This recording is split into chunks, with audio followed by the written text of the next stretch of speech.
Kafa. 20 zanimljivih činjenica koje niste znali.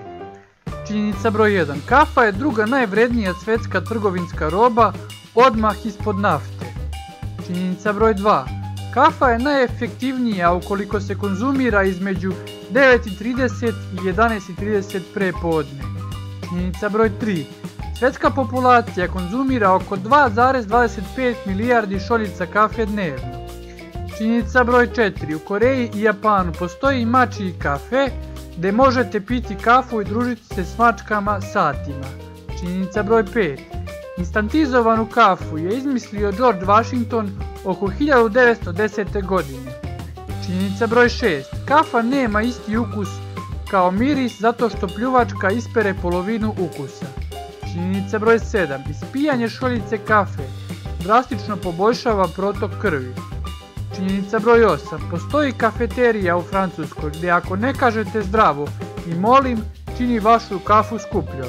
Činjenica broj 9. Jedan od najskupljih brendova kafe se proizvodi od izmeta slonova s Tajlanda. Činjenica broj 10. Riječ kafa na arapskom znači vino od zrnevlja. Činjenica broj 11.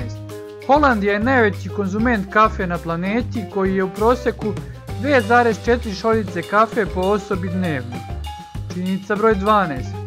Da bi proučio efekte kafe, kralj Gustav III od Švedske je povukao smrtne kazne dvojici braće blizanaca pod uslovom da jedan pije 3 lonca kafe dnevno, a drugi 3 lonca čaja do kraja života.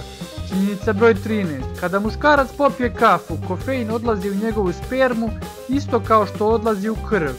Činjenica broj 14. Procenjuje se da je potrebno oko 70 šoljica kafe da bi se ubila osoba od oko 70 kg. Činjenica broj 15.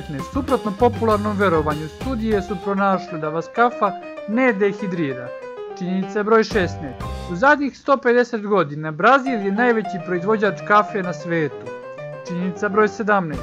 50% kofeina koji ste konzumirali će nestati iz vašeg tijela za oko 5 sati, ali je potrebno preko jednog dana da bi se potpuno eliminisao iz vašeg sistema.